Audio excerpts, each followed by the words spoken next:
Good evening. It's wonderful to be back with you once more, isn't it, Ronnie? Indeed it is. And in a packed programme tonight, we shall be introducing you to the waiter who served a CID inspector with 8 hard-boiled eggs and a lump of suet pudding.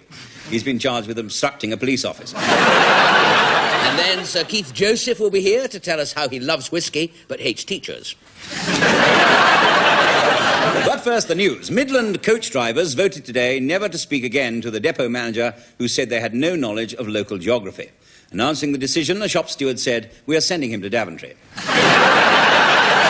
There was further evidence today that the old customs of the countryside are dying out, when instead of being burnt at the stake, a witch was sentenced to 2 sessions on a sunbed. Acting on a tip-off, customs officers at Heathrow this morning, while searching for a consignment of hashish, looked up the kilt of a Mr. H. MacDonald. All they found was a little Hamish. Finally, good news of the progress of sex change patient Beverly Lamont. Today he was transferred from Guy's Hospital to the Dolls Hospital. But now a sketch featuring Mr. Ronnie Corbett, whose mountaineering career got off to a very bad start in his Swiss hotel when he failed to scale the north face of the Eiderdown.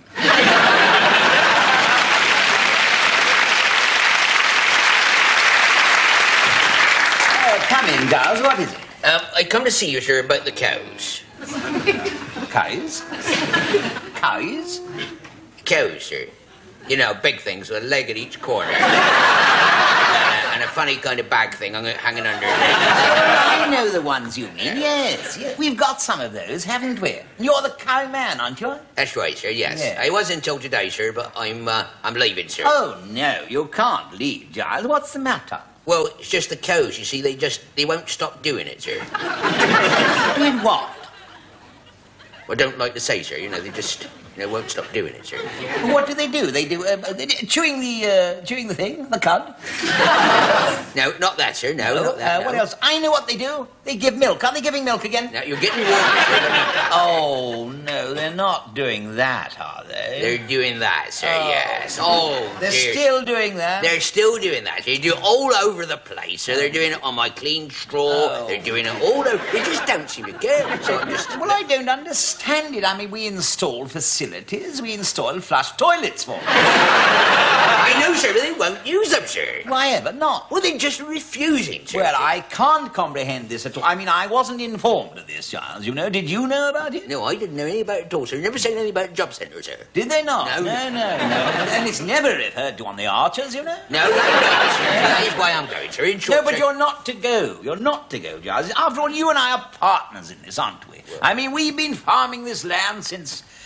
Oh, how long is it? Last Tuesday, sir. Yes. I mean, we can't possibly stop being cow farmers simply because the cows won't use the flush toilets, can we? Well, no, sir, I don't suppose so, but that's another matter, because I just feel I can't cope anymore. No, well, you are leave, not. Sir. You are not to leave, Giles. You are not to leave. The cows can go. The cows, sir? Yes, I shall speak to them in the morning. I shall ask them to leave. Well, sir, how can you have a farm, sir, without cows? But I have an idea, you see, Giles. We don't have to have a cow farm. We can have a trout farm. A trout farm, sir? Yeah. They're fish. Oh, fish? Yeah. Oh, fish. Oh, well, that'd be all right, sir. They will look after themselves. They just swim about. You won't need my help, sir. Oh, but I will, Giles. Of course I will. You can't leave me now. Why not, sir? Well, who's going to milk them?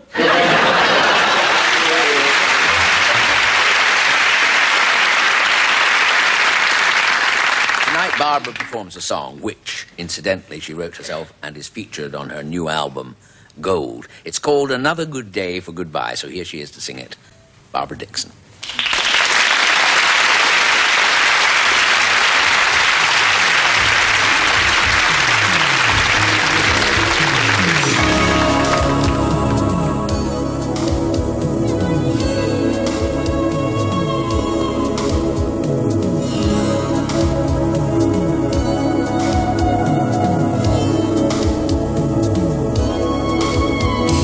Why do I still love you?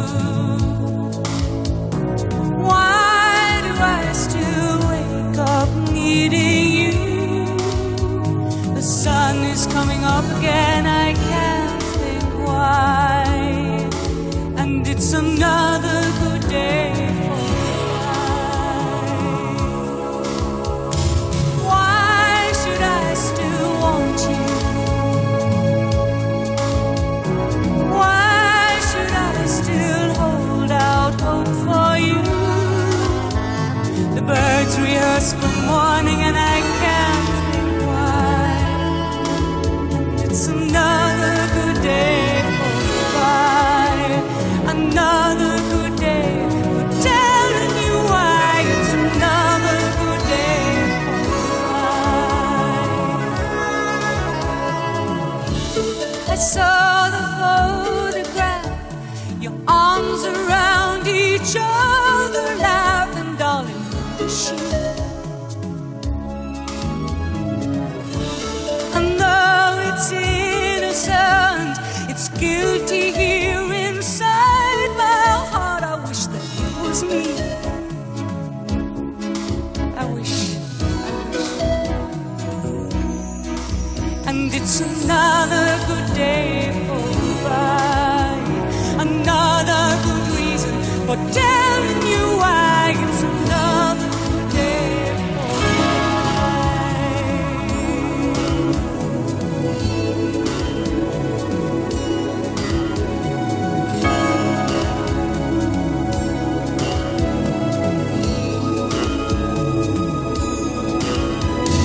Why do I still miss you? Why do I still dream I'm kissing you? And God does variations on a perfect sky. And it's another good day for goodbye. Another good day for goodbye. Such a good day for goodbye.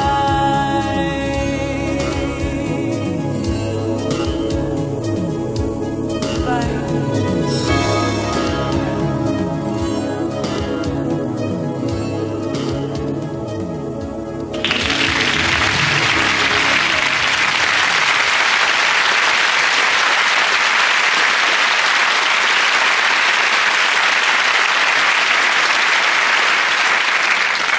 Good evening.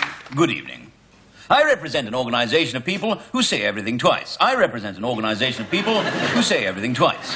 And I'm speaking to you tonight for twice the normal BBC fee. And I'm speaking to you tonight for £1.50. Now, saying everything twice guarantees that what you're saying is fully comprehended and not confusing. Saying what I just said twice guarantees full comprehension and less confusion than saying what I just said once instead of twice and simply leaving it at that.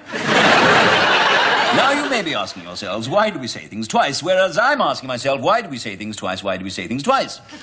We say things twice because no one ever bothers to listen to us the first time. I said we say things twice because no one ever bothers to listen to us the first time. Are you Mutt and Jeff or something? Are you Mutt and Jeff or something? Although it's fun, it can have its snags. Although it's fun, it can have its chastity belts. Like parties, for instance. We never get invited to any. Like parties, for instance, Oliver Reed. The last party I went to, I bumped into a lovely couple. The last party I went to, I bumped into Samantha Fox. And between you and me, I felt a right Lamont. And between you and me, I did it again and felt a left one. The only time I never said anything twice was in a crowded Australian sheep farmer's bar. The only time I never said anything twice was in a corrugated lunatic asylum.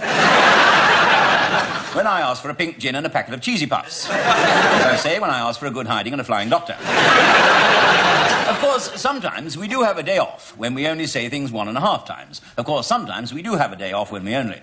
Then there are bank holidays when we only say things once. We only say things once. This day is usually used for asking difficult or dangerous questions, like who put the slits in my sheepskin shirt because my sheepskin shirt's got slits. Fortunately, today is a bank holiday. In summing up, then, saying everything twice can be lots of fun. Saying everything twice can be Joan Collins in a hammock. And if you wish me to enroll you in our organisation, simply ring our head office. As I say, if you wish me to put you in the club, simply ring me at this number. 001166883355779944. Good night, night, night, toodle pip, tittle poop.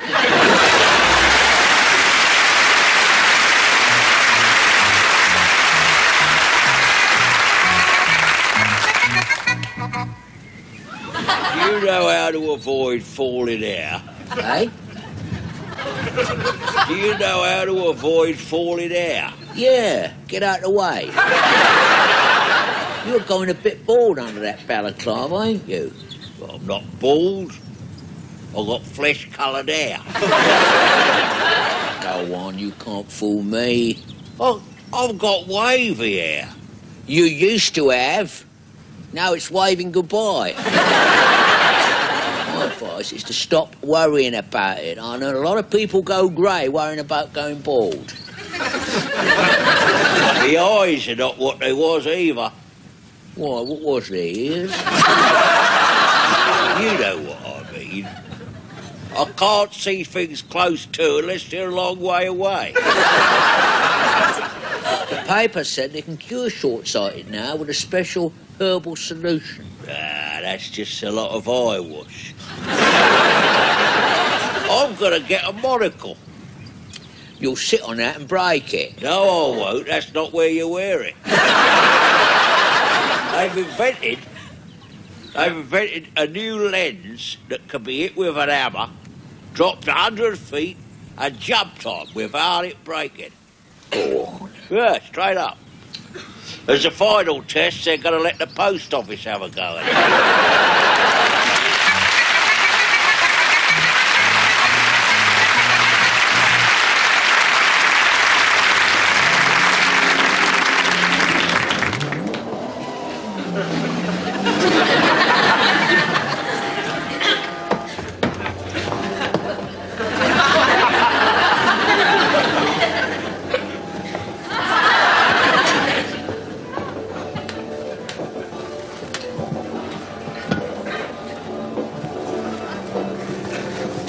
Someone's seat.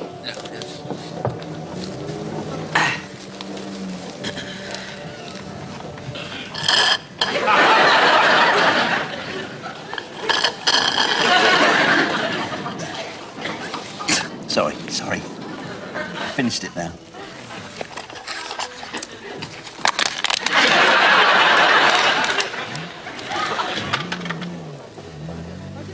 Sorry.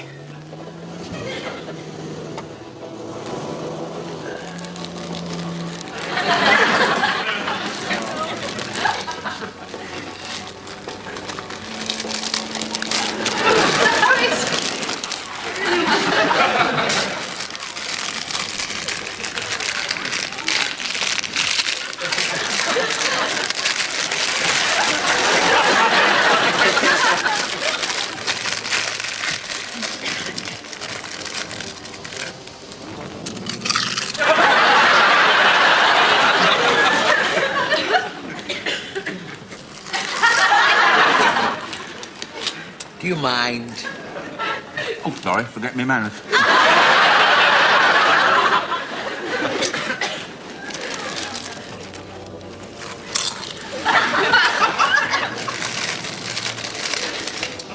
Look, do you have to eat crisps?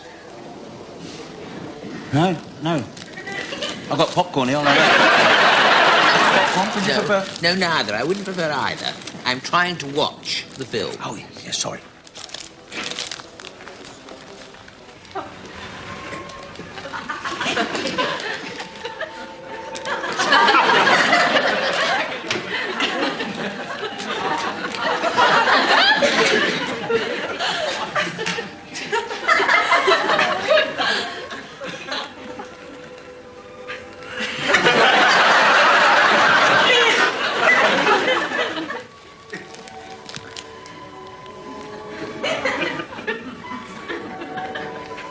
I've seen this.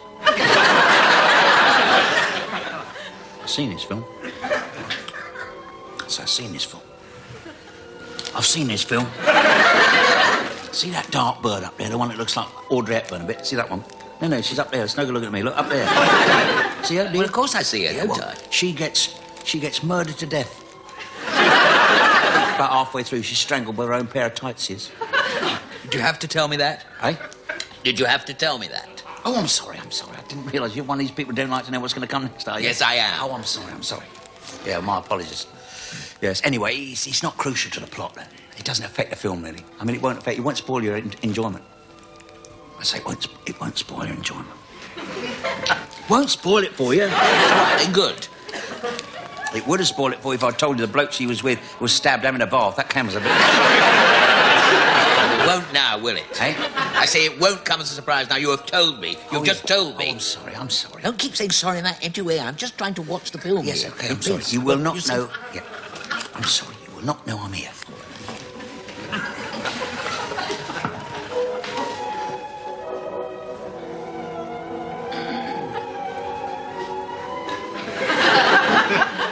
Is that a mole?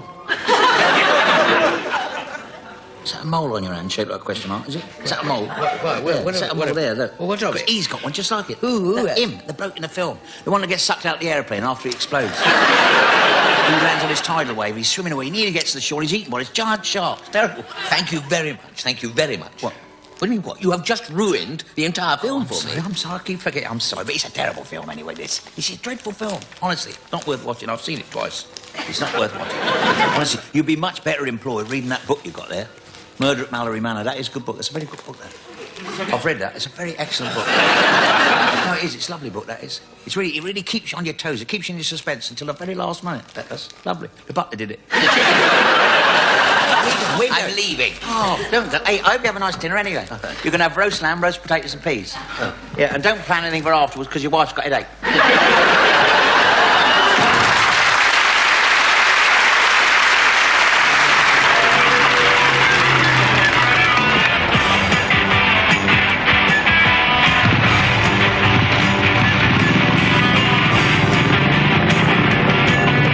Keep the motor running. Starting down a dirt road, looking for adventure, rolling down the Milton Key. Heavy Kevin and Rhinestone Randy, this helmet is much too tight, but brother, it comes in handy, give me 10 every night.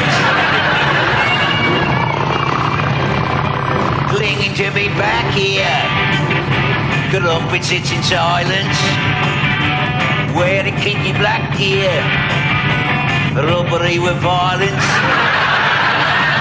Don't bother with love and marriage, we're as free as the air.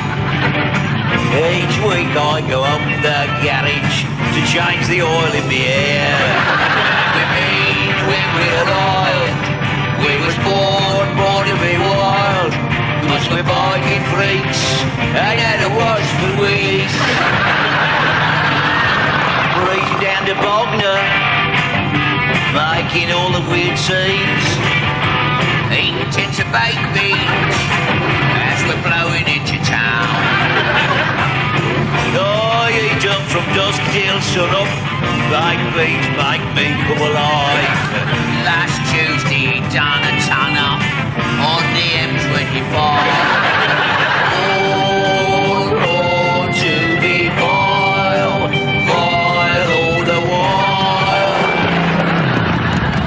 Tooling down the freeway, looking for a punch up. Burgess brought a lunch up. She's been Mozart for a month. We're asked by the pigs with the power.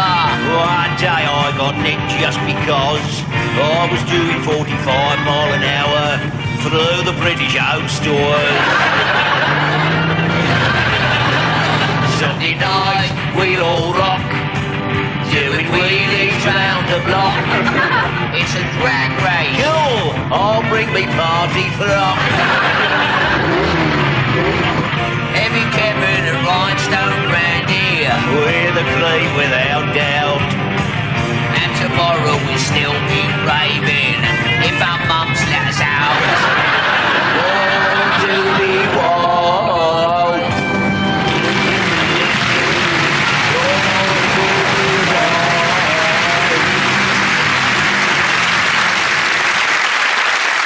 Thank you very much.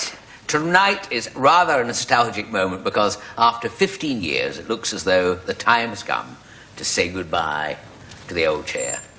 Oh, that's very nice. Thank you very much. Owing to mounting financial pressure, the BBC is having to sell off many of its prized assets, and as from next week, I am to be rehoused in Dave Allen's ashtray. By the way, for anyone who doubts that the BBC are in deadly earnest, I have actually got here the official estate agent's blurb for this chair.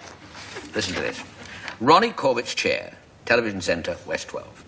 We are pleased to offer this much sought-after little property, nestling in the idyllic surroundings of Studio 8 Scenery Store, situated within easy walking distance of the floor, and just And just the stone's throw away from Terry Wogan.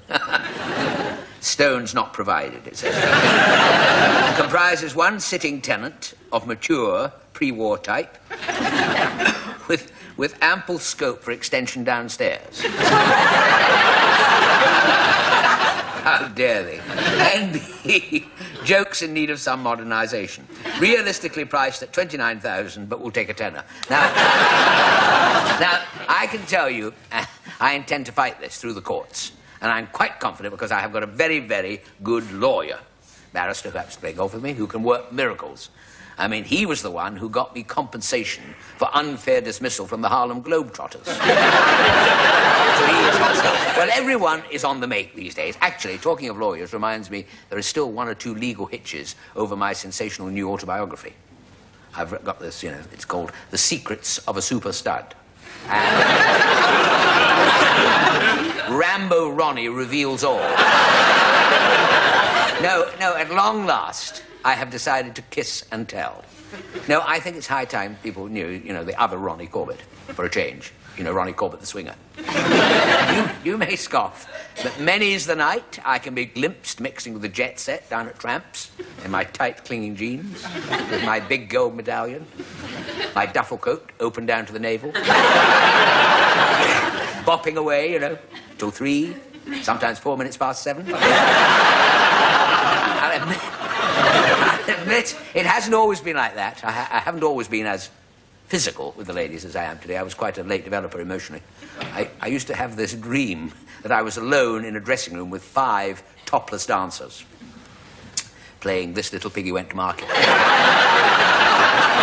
I suppose it all stems from being very small as a child. I mean, when I was born, my mother demanded a recount. Anyway, as I say, we are having some legal trouble over one controversial passage in my new book about the time I spent the night in Britt Eklund's bedroom and got arrested for loitering in a public place.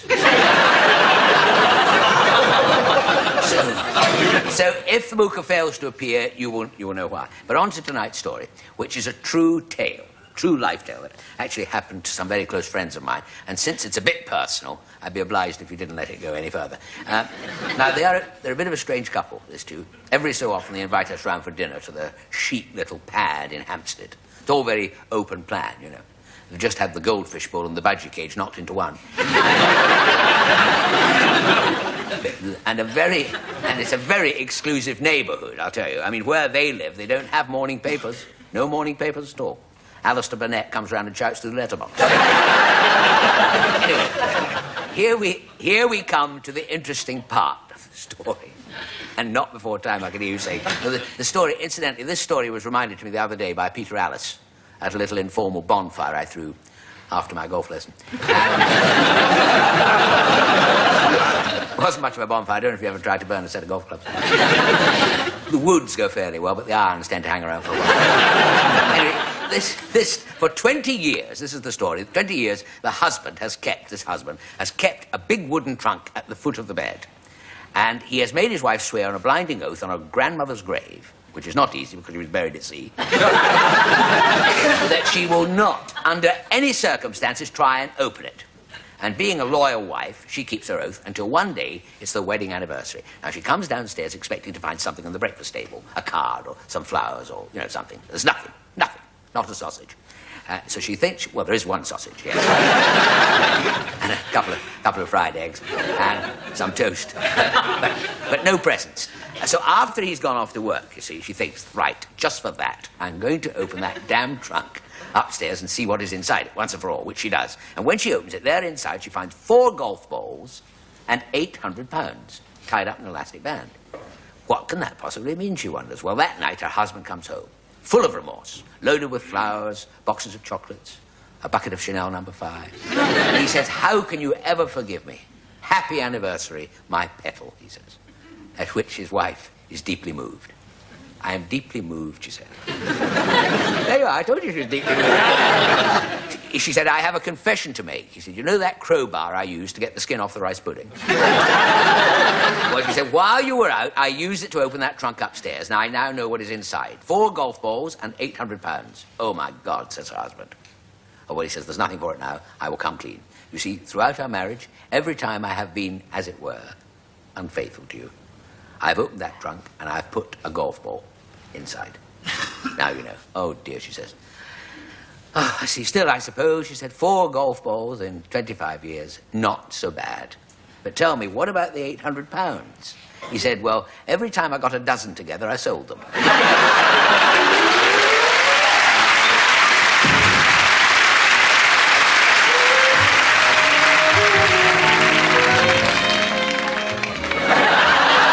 Hello, lovies.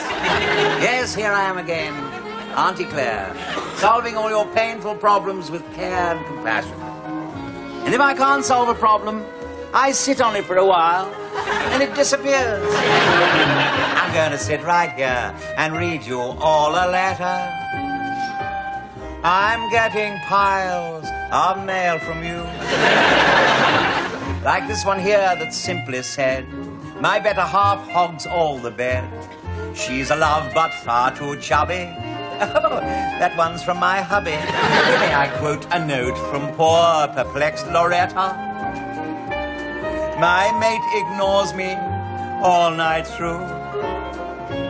Well, sweetie, go right out and buy a see-through sweater and show your man a thing or two. Here's a postcard from Daisy. She says, I'm going crazy. My husband's put 3 neighbors' wives up the spout. This man is a nutter, dear. Show him the gutter. While you make the butter, he spreads it about. Oh, do help me, Claire, Chuck. I love Lionel Blair, Chuck. Writes anxious and puzzled from West Birkenhead. Love, stop it with Lionel. He's married. That's final. You'll never find his tap shoes under your bed. Here's a card from Mary Hughes. I've got a thing about tattoos. I've got them everywhere. My boyfriend's going spare. My views of Spain drive him insane. There's a plan of Milan on my you-know-where. He loves to stray along the road to Mandalay. Each night to go too far he'll try. So, Claire, what shall I do? Tell him if he marries you, he'll get the rest of the world by and by. Oh, Mrs. Rayner, what can I do?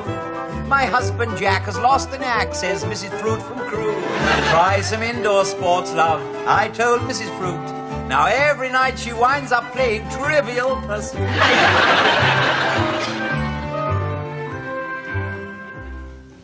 This one's from a man called Rambo, 6'4" and loves to mambo. Need a broad to love me night and day. Someone I can call my baby. Am I much too macho, maybe? Lovey-dove, who cares? I'm on my way. So don't forget to write Big Claire a nice long letter. If you're simply pimply, pregnant, sad or gay. I have to tell you, loves, my problems don't get better. To advise you how I toil, but my plans all seem to spoil. So I write to Katie Boyle all day. Bye-bye, darling.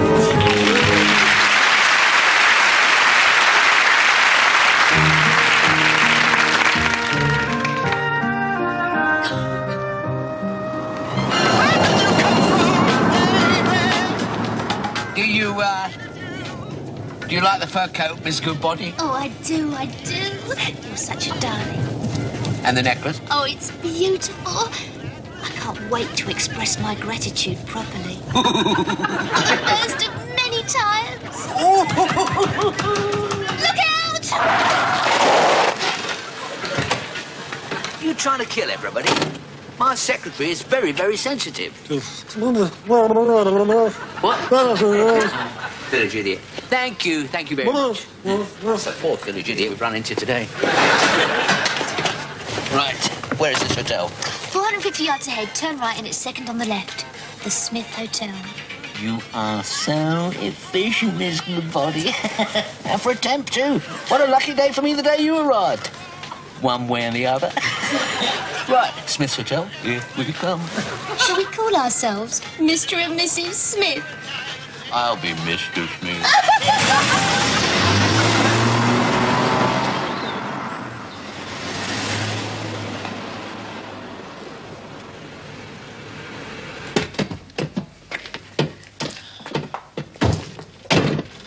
Very nice.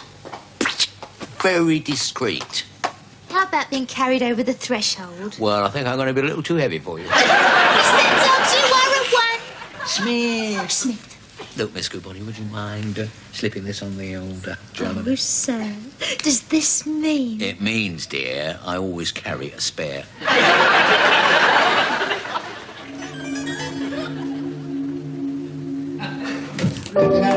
Oh, very nice indeed, eh? Very suitable. What for? Precisely, for a bit of what for. Here? No, not here, dear, not here. Upstairs, isn't it? Shall I order the drinks for you, Duvall? You must be Mr. and Mrs. Smith. What? How'd you know that, then? Well, everybody is round here. We were wondering, my wife and I... Oh, yeah? Where's she, then? This is my wife here. And we were wondering if you had a room. Room? Double bed? That is it, double bed. And another little bed in case your wife turns up. No, this is my wife here, you see. In fact, we're celebrating our anniversary, aren't we, dear? What of? We... of our last anniversary. Well, congratulations. Well, if you care to sign in, Mr. Smith. Smith? Oh, sorry, it's me, isn't it? And this is Mrs. Dobbs. Smith. Double-barreled, eh? Yes, she is, isn't she? But I'm married, you know. I mean, she has got a ring. Have they shown the gentleman a ring? Of course she's got a ring, yes. Very nice indeed, madam, yeah. That reminds me, I must hang them curtains up in the snug. Oh, by the way, my name's Smith as well, you know. Sylvanus Q. Smith, at your service. Oh, well, suppose we better be turning in. Yes, very wise, yes. It is nearly 5 o'clock. I'm putting you in the Smith suite, sir. Now, this hasn't been slept in since Mr. and Mrs. Smith. I would go and get your luggage for you from the car, only you haven't got any. Now, well, this all came up a bit suddenly. Oh, really? You didn't know you were going to have an anniversary? Well, not such a nice one.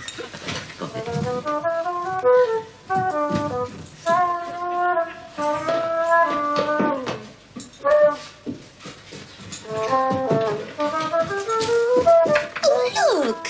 Oh, yes. Bet they signed in as Mr. and Mrs. Smith. It's beautiful. Oh, right up in the ivy. I feel like a bird. So do I. And you're the bird I feel like. Now, listen, you slip into your nightie. You have got a nightie, haven't you? It's in here. Wonder if they do oysters. Listen, I'll nip downstairs and see if we can rustle up a couple of dozen oysters, you see. You put yourself on hold, tread water for a mo.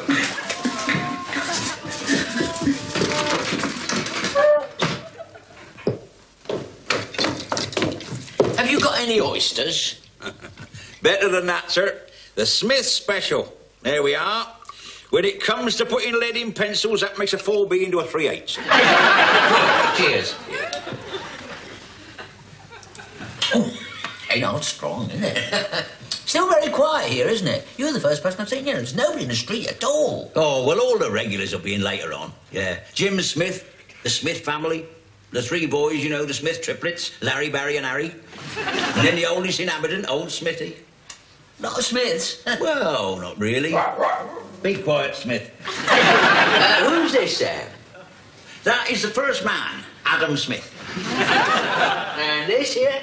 Oh, that is Eve Smith offering him a Granny Smith. Oh, and the picture hanging up in the loo is the relief of Lady Smith. Have a crisp. Didn't have to ask you what kind of crisps those are. The cheese and onion. Come over. Oh, kitty. Oh, gone all right, eh?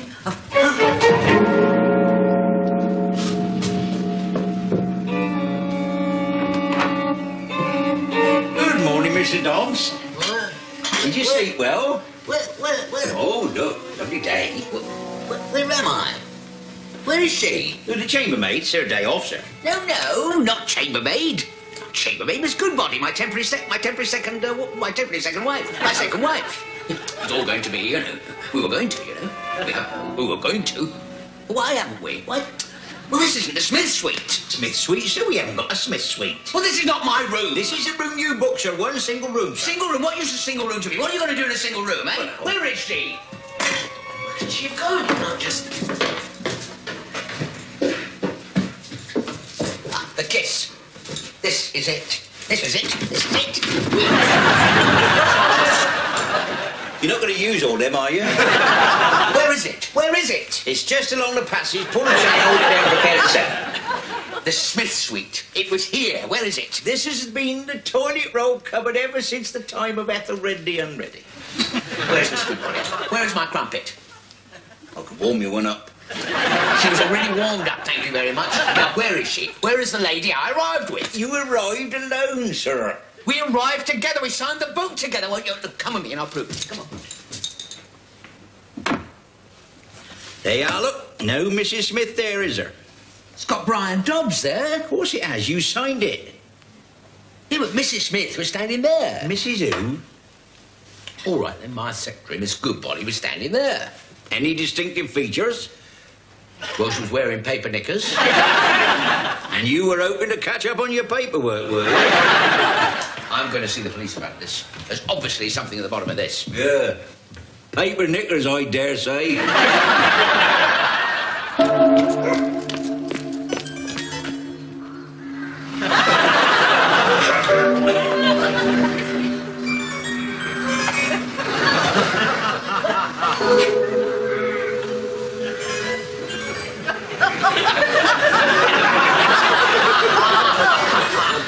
Constable? I'm directing traffic, sir. Well, there isn't any. Deceptive thing, traffic. 3 days, nothing, then 2 come along all at once. Oh, I'm off duty now, sir. P.C. Smith, at your service. Last night, I stayed at Smith's Hotel. When? Last night. Oh, I don't think so, sir. No, this here church is the Church of St. Smithin, see? Now, you come and have a look at this here gravestone. That's my dear dead brother. Sylvanus Q. Smith died 1983, but he's alive. I mean, I've just been speaking to him. I stayed there last night. Would you come with me, please, sir? This thing's been an hotel for more than 8 and 9 years. Condemned, they were. Water in the milk and dry rot in the beer. Well, is it possible? I mean, my secretary, my car, my diamonds, my fur coat. I must be going batty. I think you ought to go and see my other brother, Dr. Smith. Well, where would I find him? Well, that'd be the short way, and that'd be the long way. But I don't advise you going the short way. It do take longer.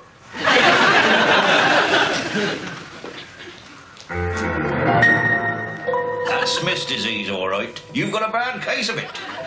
Well, is there a cure? Yes, but it has a side effect. What's that? It doesn't work.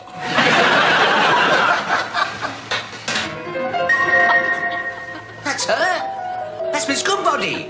No, you're seeing things. Very lovely things, but you're just seeing them. It's me, darling, you know.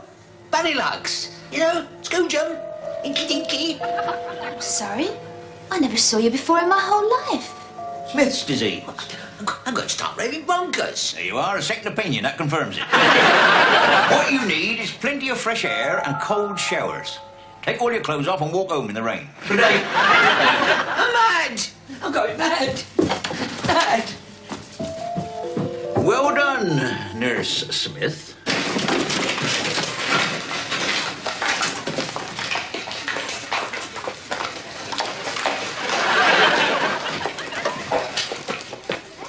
Right, girls. Mission accomplished. All inside for a debriefing.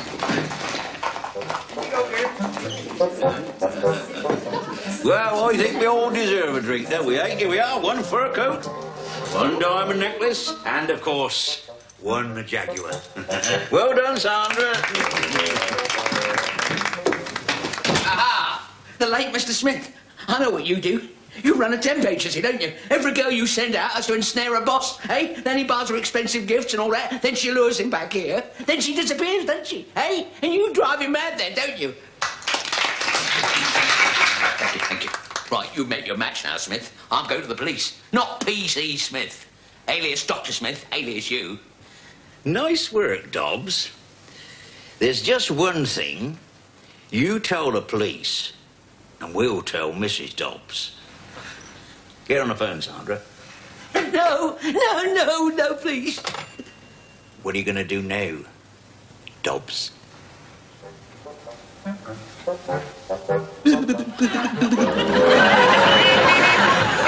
Customers, action stations, girls.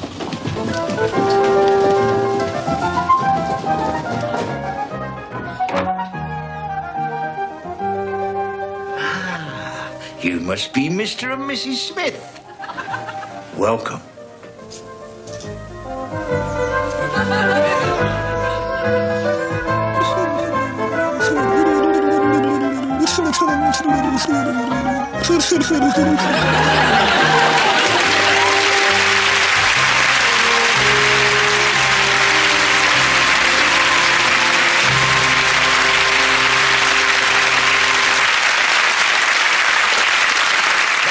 That seems to be just about all we have time for, but before we go, a few late items of news. Yes, at a ceremony at the town hall today, Mr. Alfred Smelly, lifelong collector of bad eggs and old cabbage leaves, was named as the person who'd done most in the past year to make Orpington a cleaner and better place to live in. He's moved to Surbiton. The owner of a Sinclair C5 was involved in a nasty accident today on the B101 when he was run over by a fast-moving hedgehog. Sports news, and in tonight's catchweight contest between Big Bill Watkins, the Brixton Bruiser, and Tiny Tim Thompson, the Tottenham Terrier, Tiny Tim was disqualified for using his head. He didn't turn up. Finally, the winner of tonight's gay football final by 6-3 was AC/DC Milan. In a packed show next week, I shall be talking to the expert in aerodynamics who crossed an Aborigine with a plumber and got a boomerang that says it'll come back in the morning.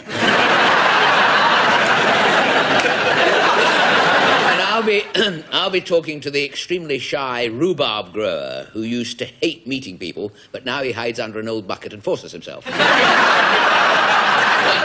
It's good night from me. And it's good night from him. Good night.